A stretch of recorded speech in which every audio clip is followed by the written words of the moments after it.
नाज़रीन, एक चीज की तस्हीह करनी है, आपको बताना है कि मोदी जी जीत गए शहबाज शरीफ से। पिछले दिनों चौधरी साहब से बात हो रही थी तो चौधरी साहब ने कहा जी कि शहबाज शरीफ ने जिस तरह से ट्रंप को डील किया कोई भी नहीं कर सकता था, और जो मोदी जी का ट्वीट था वो देख के ऐसे लग रहा था कि वो शहबाज शरीफ से शायद सीख के ये ट्वीट कर रहे हैं, और शहबाज शरीफ साहब को बहुत बेहतर पता था, उन्हें उस्ताद मानना चाहिए, तो लिखना चाहिए था थैंक यू शहबाज शरीफ। लेकिन मैंने आज चौधरी साहब को ये चैलेंज किया, मैंने कहा नहीं भाई, मोदी जी जीत चुके हैं, आप ये बात ठीक नहीं कर रहे थे। अब किस तरह से जी? जेफरी एप्स्टीन, एक आपको पता होगा, ये एक सेक्स ऑफेंडर था, और बच्चों के हवाले से इसके ऊपर बहुत ज्यादा इल्जाम हैं कि ये बच्चों को भी इस्तेमाल किया करता था।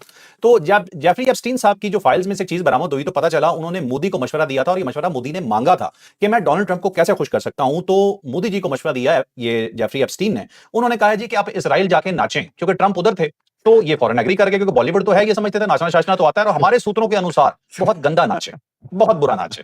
यार तुम्हारे अंदर नफरत है मोदी के बारे में। लेकिन ये बात हकीकत और सीरियस है कि ये गए वहां पे, और वहां जाके मोदी साहब ने डांस किया ट्रंप को खुश करने के लिए। इजराइल में खुश कर नहीं पाए, बेड़ा गर्क हो गया, अभी दोबारा खुश करने की कोशिश की और लेट गए, सब कुछ मान लिया। ट्रंप ने जो कहा, अगर ट्रंप ने ये कहा ना तो तुम कदे हो, तो मतलब लिटरली मोदी ने ये भी कहा, बिल्कुल ठीक कह रहे। मतलब आप उसकी ट्वीट में ये देखें तो ट्रंप ने खोल के आगे रख दिया कि हमने मोदी जी से जो जो तो कहा, मोदी जीत गए और शहबाज शरीफ हार गए, ये बात दुरुस्त है? क्योंकि शहबाज शरीफ साहब मेरा ख्याल है डांस नहीं कर सकते, ये इस काम में तो पीछे रह गए, वो मोदी साहब आगे निकल गए, अच्छी बात है। लेकिन ये पिछली बार की है, मैं है 2017 को, लेकिन 2017 में उस इस वक्त बार हो या अगली बार, ये कोई और कर सकता है? मैं वेस्टर्न सोसाइटीज के अंदर तो मुमकिन है। ये वेस्टर्न है। नहीं अच्छा चलो यार, छोड़ो यार, आगे चलो। चलो जी, पहली स्टोरी तो हमारी यहीं पे कंप्लीट हुई कि जी मोदी जी, हमारे घटिया मोदी जी को डांस करना पड़ा, और बड़ा गंदा डांस करके आए हैं। अच्छा चलें, अब चलते हैं जी अपनी स्टोरीज पे। बहुत इंपॉर्टेंट स्टोरी है, तुर्की, पाकिस्तान और सऊदी अरब के हवाले से बहुत बड़ी डेवलपमेंट है कि इन तीनों मुल्क के इत्तेहाद में प्रॉब्लम क्या हो रहा है, ये अभी तक फाइनलाइज क्यों नहीं हो रहा, ये जानिएगा। अजीत दोवल को अचानक क्या पड़ी कि वो भाग के सऊदी अरब पहुंच गया, और एमबीएस अब क्या करने लगे हैं पाकिस्तान के साथ, ये भी बहुत बड़ी खबर है, ये भी जानिएगा। फिर हम आपको आज ये बताएंगे जी कि केपीके को जब भी कहा जाता है कि आपने तरक्की नहीं की, तो वो कहते हैं हमने शऊर दिया। अब ये शऊर किस किस्म का था, इस पर थोड़ी सी हम रोशनी डाल देंगे। पंजाब के हवाले से तनकीद हो रही है, क्या वो तनकीद जायज है या नहीं जायज है? पंजाब तनकीद कर रहा है बेसिकली केपीके पे, बहुत जबरदस्त स्टोरी है ये। अच्छा, फिर आपको ये बताएंगे जी कि पाकिस्तान से डॉक्टर्स छोड़ छोड़ के क्यों जा रहे हैं, आखिर क्या वजह है कि पाकिस्तान से निकलना शुरू हो गए डॉक्टर्स। फिर हम आपको डिटेल से स्टोरी बताएंगे जी बीएलए के हवाले से, दहशतगर्दों के हवाले से, फितनतुल हिंदुस्तान के हवाले से।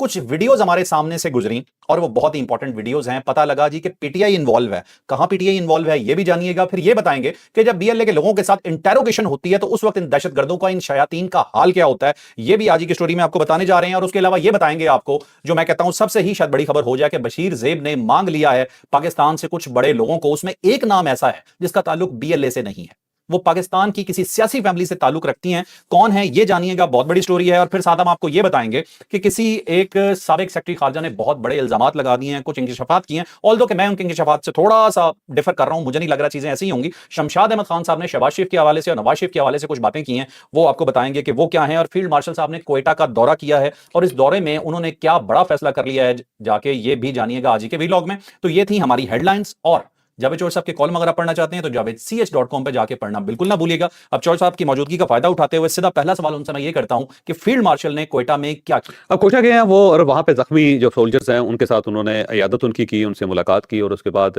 वन लाइनर है कि जो दहशतगर्द हैं और जो उनके सहूलतकार हैं उनको नहीं छोड़ा जाएगा, किसी को भी माफ नहीं किया जाएगा। बलूचिस्तान के अंदर बड़ा तेजी से ऑपरेशन जारी है, और अब ये फुल स्विंग ऑपरेशन है।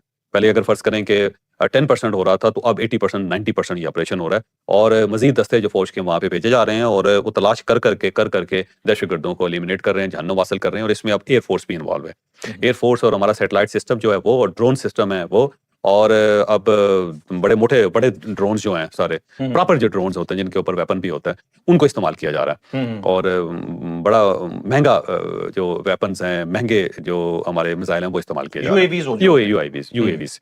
तो वो इसका मतलब ये है कि स्टेट ने फैसला कर लिया कि जितने भी पैसे लगते हैं, जितनी भी फोर्स लगती है, जितनी भी हमें एफर्ट करनी पड़ती है, हमने करनी है, और बलूचिस्तान को क्लियर करना है। तो मेरा ख्याल इन्होंने जो बीएलए है उसने एक ऐसी गलती कर दी है जिसके बाद स्टेट ने फैसला कर लिया कि कोई रायत नहीं है। तो अगले 2-4 महीनों के अंदर मुझे लगता है ये मुकम्मल तौर पर साफ कर देंगे, और ईरान इस मामले में पाकिस्तान की बहुत मदद कर रहा है।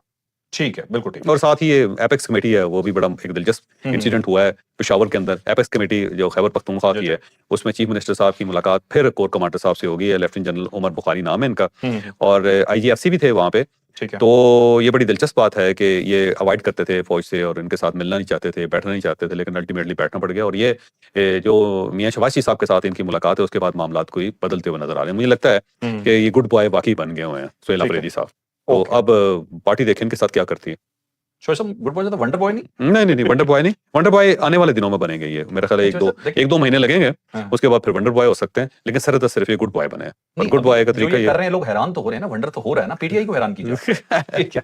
अच्छा शोएब साहब ये थोड़ा-सा बता दीजिएगा कि ये जो बशीर ज़ेब है, आपको पता है मैं इसका क्या नाम लेता हूँ? वो नहीं समझ बस लीजिए, आप प्लीज ठीक है? सिर्फ बशीर ज़ेब कहना। अच्छा, ये जनाब फितनतुल हिंदुस्तान के सबसे बड़े शैतान बशीर ज़ेब साहब जो हैं, इन्होंने एक माँग लिया है जी एक बहुत बड़ी शख्सियत को और उसके अलावा इनके कुछ मुतालबात हैं, 24 घंटे का इन्होंने अल्टीमेटम दे दिया है। ये जानिए ये क्या स्टोरी अब ये बशीर ज़ेब जो है ना, ये अफगानिस्तान के अंदर बैठा हुआ है, पाकिस्तान में बिल्कुल नहीं है, और इसकी वीडियो जितनी भी है वो अफगानिस्तान से बन के आ रही हैं, और इसने वहां पे धमकी दे दी है स्टेट को, और मुतालबा किया है कि अगले 24 घंटों के अंदर अंदर, उसने कहा जी 5 हमारे कमांडर्स हैं जो फितनो हिंदुस्तान के कमांडर्स हैं, जो सारे दहशतगर्द हैं, वो पाक फौज के पास हैं या रियासत के पास हैं, वो मेरे हवाले किए जाएं। और 2 खवातीन उसने मांगी है, एक ईमान मज़ारी जिसका बीएलए के साथ कोई ताल्लुक नहीं है, और वो ज़ाहिर है शीरी मज़ारी साहिबा जो है उनकी साहबजादी हैं और वकील हैं, और मुझे लगता है कि वो बशीर ज़ेब के मुतालबे पे वो रिहा होना भी पसंद नहीं करेंगे।